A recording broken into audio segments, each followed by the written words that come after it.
Rĩendekithia rĩa mbunge rĩa gũkorwo na watho rũgamĩrĩire njoherera cia ngombo kuma bengi rĩrĩa rĩtanyĩte gũtigĩrĩra Kenya nĩ mamũkĩra ngombo na njoherera cia thĩ nĩ rĩreganĩtwo narĩo nĩ kĩama kĩa mabengi makiuga atĩ mũthia nĩ Wanjikũ kũhinyĩrĩrĩka na njĩra ya kũimwo ngombo.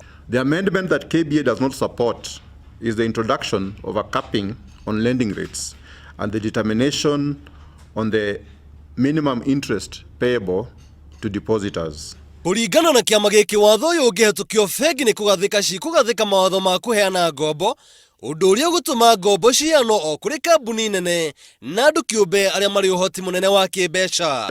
MSMEs are Kenya's engine for growth.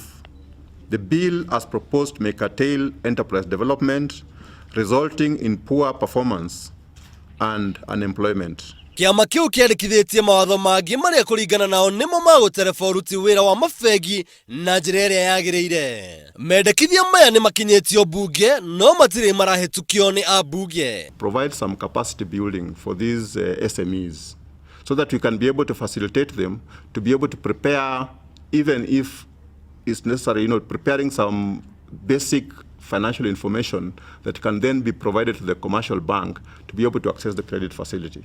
Watho ũyũ ene bengi mararegana naguo nĩ ũrĩkĩtie kwarĩrĩrio thĩinĩ wa mbunge na rĩu ũtigĩte gwĩkĩrwo kĩrore nĩ President Kenyatta.